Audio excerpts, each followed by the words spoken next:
शादी के बाद विदाई का समय था। प्रिया अपनी माँ से मिलने के बाद अपने पिता से लिपट कर रो रही थीं और वहां मौजूद सभी लोगों की भी आंखों में आंसू थे। उस समय प्रिया ने घूंघट निकाला हुआ था और अब उसका विदा होकर ससुराल जाने का समय हो गया था। तो जैसे ही प्रिया रोती हुई कार में बैठने लगी, तभी उसकी छोटी बहन रोती हुई उससे दोबारा लिपट कर रोने लगी। तभी गाड़ी के पास खड़े प्रिया के पति संजय से उसका दोस्त अमित कहता है, अरे यार संजय, यहाँ से घर पहुंचते ही सबसे पहले होटल अमृतबाग पहुंचकर एक बढ़िया सा खाना खाएंगे, क्योंकि यहाँ तेरे ससुराल में तो एकदम घटिया खाना था। ऐसा खाना तो हमारे यहाँ कुत्तों को भी नहीं खिलाते। तभी साथ ही खड़े संजय के छोटे भाई ने भी कहा, हाँ यार, यहाँ का खाना तो एकदम बकवास था और रस मलाई में तो रस ही नहीं था। ये कहते हुए वो तीनों ही जोर जोर से हंस रहे थे। तभी प्रिया के पति संजय ने भी अपने ससुराल वालों की मजाक उड़ाते हुए कहा कि हाँ यार, मैंने भी मजबूरी में ही यहाँ का खाना खा लिया, वरना मैं तो ऐसे खाने को तो हाथ भी नहीं लगाता। और अब पक्का हम तीनों घर पहुंचते ही होटल अमृतबाग का खाना खाएंगे। अपने पति के मुंह से ऐसी ऐसी बातें सुनकर प्रिया कार में बैठती बैठती रुक गई और उसने गुस्से में सबके सामने अपना घूंघट हटाते हुए कार के दरवाजे को जोर से बंद किया और आंखों में आंसू लिए प्रिया अपने पिताजी के पास चली गई और उनका हाथ पकड़कर उनसे ये कहा कि पिताजी, मैं ससुराल नहीं जाऊंगी, मुझे ये रिश्ता बिल्कुल मंजूर नहीं है। ये बात प्रिया ने इतनी जोर से कहा कि सब लोग उसकी बात सुनकर हक्के बक्के रह गए। सब लोग प्रिया के नजदीक आ गए और प्रिया के ससुराल वालों पर तो जैसे पहाड़ ही टूट पड़ा हो। वजह क्या थी, ये किसी को भी समझ नहीं आ रहा था। तभी प्रिया के ससुर दिलीप जी ने आगे बढ़कर प्रिया से पूछा कि प्रिया बेटी, बात क्या है? तुम अचानक ही शादी होने के बाद अपनी विदाई होने के समय यूं शादी को नामंजूर कर रही हो। तभी प्रिया कुछ देर चुप रहने के बाद अपनी आंखों में आंसू लिए अपने ससुर से बोली कि बाबूजी, आपको पता है, मेरे माता पिता ने अपने सभी सपनों को मारकर हम सभी बहनों को इतना पढ़ाया लिखाया और काबिल बनाया, और आप जानते हैं कि एक बाप के लिए उसकी बेटी क्या मायने रखती है। वैसे आप और आपका बेटा कभी नहीं जान सकते, क्योंकि बाबूजी, आपके घर में तो कोई बेटी है ही नहीं। और आप जानते हैं, मेरी शादी में आने वाले बारातियों के लिए खाने पीने की एक भी कमी न रह जाए, इसलिए मेरे पिताजी पिछले 3 महीने से रात को 2 से 3 बजे तक जागकर मेरी माँ के साथ ये योजना बनाते थे कि रसोइया कौन होगा और खाने में बारातियों के लिए किस किस तरह का खाना बनवाना है और बारातियों को कहाँ बिठाना है, ताकि कहीं किसी को बुरा न लग जाए। और शायद आप नहीं जानते हैं कि मेरी माँ ने पिछले 1 साल से एक भी नई साड़ी नहीं खरीदी, क्योंकि मेरी शादी में पैसों की कोई कमी ना हो जाए। और आज भी मेरी शादी में भी मेरी माँ मेरी बड़ी बहन की साड़ी पहनकर खड़ी है। और ये तो कुछ भी नहीं, मेरे पिताजी भी 150 रुपये की इस शर्ट के नीचे कई छेद वाली बनियान पहनकर खड़े हैं, और ये सब सिर्फ इसलिए ताकि मेरी शादी में कोई कमी न रह जाए। लेकिन इतनी मेहनत करने के बावजूद भी आज इस शादी में आपके बेटे को रोटियां ठंडी लगी, उसके दोस्त को पनीर बकवास लगा, और मेरे देवर जी को रसमलाई में तो रस ही नहीं मिला। और मेरे पति संजय जी तो कह रहे थे कि वो तो ऐसे खाने को हाथ भी नहीं लगाते, बस उन्होंने तो मजबूरी में ही ये खाना खा लिया।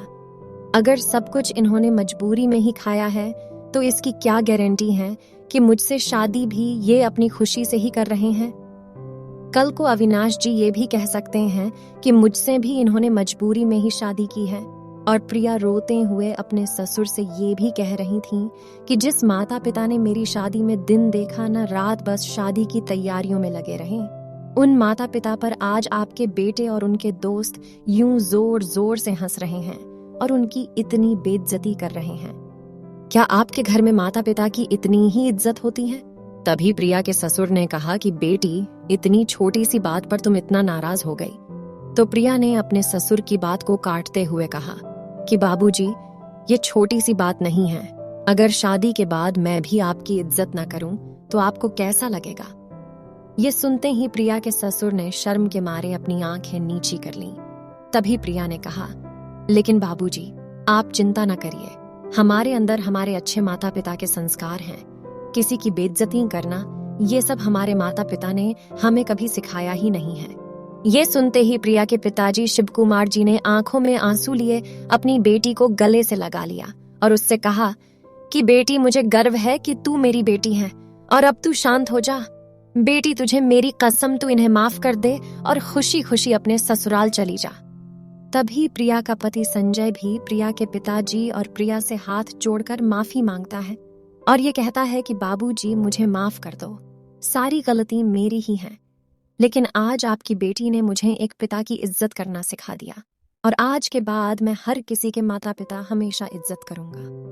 उसी वक्त प्रिया के ससुर दिलीप जी भी आगे आकर अपनी बहू प्रिया के सर पर हाथ रखकर कहते हैं कि मैं तो बहू लेने आया था, लेकिन ईश्वर बहुत कृपालु है, उसने मुझे बहू के रूप में एक बेटी दे दी और वो भी इतने अच्छे संस्कार वाली जो कि माता पिता का भी इतना सम्मान करती है। और अब बेटी मेरे कहने से इन नालायकों को भी माफ कर दे, मैं हाथ जोड़ता हूँ तेरे सामने।